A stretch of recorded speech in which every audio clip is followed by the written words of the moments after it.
Hi, welcome back to another episode. I am so glad that you are here.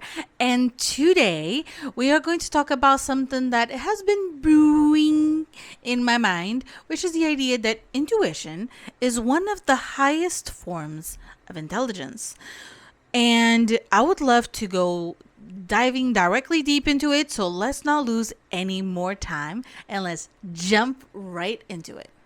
First of all, we live in a world and a society that doesn't look at intuition in a very good way. They believe mostly in logical thinking, and don't get me wrong, I'm the first person to understand that logical thinking is incredibly important because the idea of being a strategist and putting things together is very, very important. But that does not discern the fact that intuition comes from also a sense of logic. It sounds kind of woo woo when you think about intuition, but in reality, it comes from a case of pattern recognition and a gut feeling.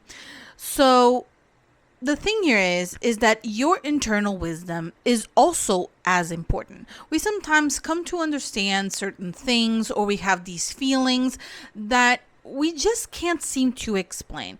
So, I am here to explain how it could feel intuition in your body and how you could recognize it as something beyond just the typical thing and actually one of the biggest forms of intelligence. And it's something that you can actually hone in and become more attuned to as the time goes by. So, if you want to learn how to understand intuition and how to hone it to yourself and being able to be more attuned to it, while still losing your logic as the basis, then here are the tips. One of the first ways that people tend to see intuition or feel intuition is almost like that gut feeling. It's like something doesn't feel right. You just have this like innate feeling when you walk in a room or you think about it as something either doesn't feel right or even the opposite, that something feels right. Is that feeling when you walk into a room full of people and you just know who you shouldn't talk to. Even though you've never met them before, you just have this feeling of like, I shouldn't mess with that person. And it doesn't even come from like a completely logical sense of like, oh, that person looks X, Y, or Z. It comes from this innate feeling of that person is up to no good.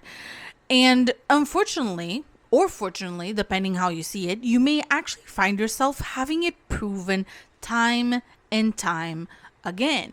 You may find yourself actually being like, for example, you have that one person that people say that they love and they're awesome and everything, and then you meet them and you're like, I don't feel the same. And then months later, you were the one that you were right because maybe that person was either stealing from the company, it was having a separate business that no one knew about, or they cheated on their friend, or they cheated, on that person, or they stole money. And you come to be like, I knew I had this feeling that like this person was like up to no good or they weren't good. And it comes from this amplified, gut feeling. And be aware, I don't use just intuition. I also use logical and strategic thinking. The key here is understanding that when you use this intuitive knowing, and it's the one thing that you must understand is that it has to do specifically with your unconscious mind rapidly processing complex information. Your body has this intelligence that you just can't actively tap into, but it's an inner knowledge that, feels this way. So now what I do when it comes to intuition, and I'm looking at my notes so that I don't lose myself, is that I do a body scan before any big decision. So I'm thinking, how does each option feel physically? It's like, what do I feel in my body that might make me go one way or the other? And the reason for this is that sometimes we have this innate feeling, like this gut response of like, I shouldn't be doing this or I should be doing this. And so many times in my life, I had this moment of like, I don't know if I want to go to that party, or I don't know if I want to meet that one person. And then something happens that either because you ignored your gut feeling or you actually listened to it, something happened to them or something happened to you according to the situation. I have had moments where I was like, I don't feel like going. I don't think it's going to be good. And recently, I had a situation like that actually, where I was like, should I go with my family to the beach? Maybe I should. Maybe I should have like fun with them. And the night before, I was just having this feeling like, I don't really want to. No joke. The next day, it ended up being cold. It ended up raining. And be aware, it had given that it was going to be sunny, it was going to be hot, it was going to be good, like the day before. And when they woke up, they left the house, went, and they found themselves with rain and a shitty weather. And I stayed home that day. And don't get me started with so many times where I felt like I shouldn't work with that person or I shouldn't work with that person. And then when I didn't listen and I picked that person regardless, they were lazy or they didn't try too hard or they were trying to like push the information onto me. And this happens very, very, very often. And the key here is you need to discern your fear-based thoughts with actual genuine intuitive guidance, because what tends to happen is that your subconscious sometimes tries to play tricks on you. So you have these moments where you're like, oh, I really don't want to do it, and then when you look into it, it's like, oh, I don't want to do it because last time I did it, something happened to me and that made me scared, or it made me frustrated, or it made me angry, so I don't want to do that again because I don't want it to repeat. And it's not your intuition speaking, is your fear speaking. In that case, then you need to push aside your fear and you need to think, okay, so why am I feeling this fear? Is there a chance? So that's when you lose your logical. Is there a chance that this situation might repeat itself if I don't pay attention to it? So the key here is to understand that once you identify the fear, you need to understand where it comes from. And then once you understand where it comes from, you need to then use your logical side of your brain. And this is when it creates the balance in between the intuition and the logic. Is you need to then use your logical brain to assess the situation. Okay, so I'm going to meet this person at this time in this place. Why am I feeling fearful? Is it because of this person? Is it because of this place? Is it because of something else entirely? Does this look similar to a different situation?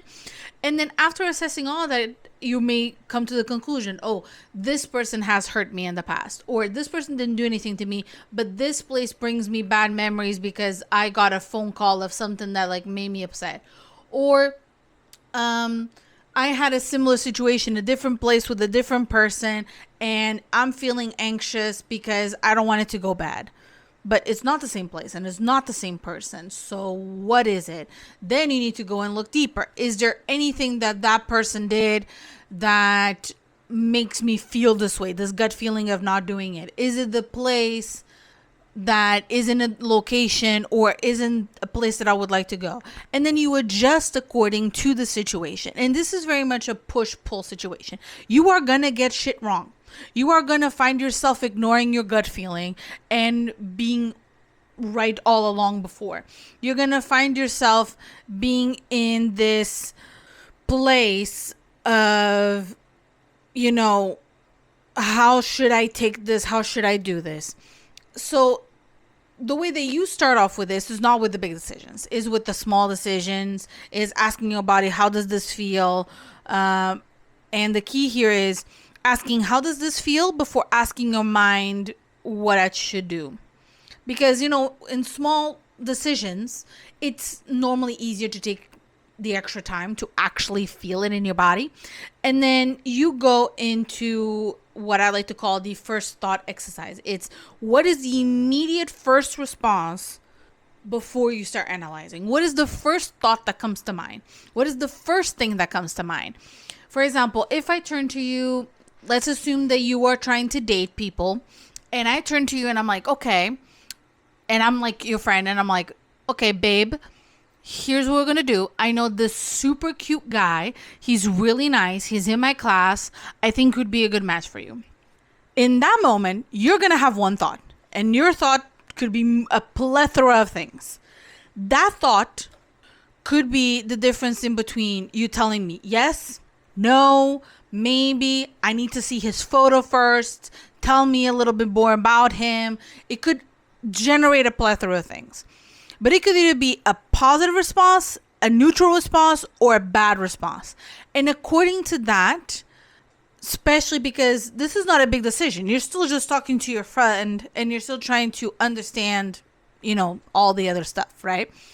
In that moment, it's a really great way for you to practice your intuition. Okay, my friend is telling me this, but I'm feeling something else. She's saying he's a great guy, but I'm feeling kind of about this. Why? Is it me? Is it the idea of dating? Is it the idea of the guy? Well, if it's the idea of the guy, then I need more information to make a better decision. And you then start the loop that I told you about. You ask these questions onto yourself. How does it feel? How does it connect? What does it mean for me? And you do all these questions, not only in your head to yourself, but also you could journal about them. And once you start practicing more and more and more, you'll be able to do this very, very frequently. Especially if you're already someone naturally attuned, you're going to find yourself doing this very frequently. I walk into a room and I already this happens so often with teachers, it's kind of sad. This happens so often with my teachers, it's kind of sad. Like, I walk into a room and I'm like, okay, I know this teacher is going to be difficult, and they just walked into the room. And they might have even been walking smiling. They have even been like super, super nice. But something in my gut just tells me this professor is going to ask the most. This professor is going to be really, really hard on us. And the funny thing is that most of the times it ends being that truth. And I've also been wrong. I've had moments where I was like, I'm not sure about this. I feel like this test is going to be hard. And then I get to the test and it's like, what happened? This was too easy. And sometimes I maybe even like studied like crap and I didn't try too hard. And that happens. Intuition is not supposed to be perfect, which is why the more you hone it in, the easier it gets. But at the same time, you always need to use your logic as well. You couldn't possibly tell me as a scientific student that I'm not going to use my logic. I'm going to use my logic. But I also listen to my intuition, because even if my logic seems to be right, if there's something in my gut that just doesn't feel right, most likely is because it's not. Because I have attuned myself to the point where I have found myself where the logic seems all right, but something just doesn't feel right. Something just doesn't connect to me. And then unfortunately, I get sometimes proven wrong, and I hate when I get proven wrong, because I'm like, damn it, I could have listened to my gut, I could have listened to my intuition, and I could have spared myself from this issue. But well, if you wish any more tips specifically to intuition, leave a comment down below, because I read all the comments, and I'll possibly answer your questions and do a Q&A specific about intuition, because I know that this is a little difficult situation to explain, because it's very much innate of the person. But if you need help, go on right ahead. If you want help to any specific situation that you'd rather not speak about in the comment section, my DMs are open. And if you need anything else from me, I am in pretty much every single social media across the planet. Don't put me on X. I don't like X. But if you need anything else, I am here for you, and I will see you in the next episode. Stay safe, stay healthy. Bye-bye.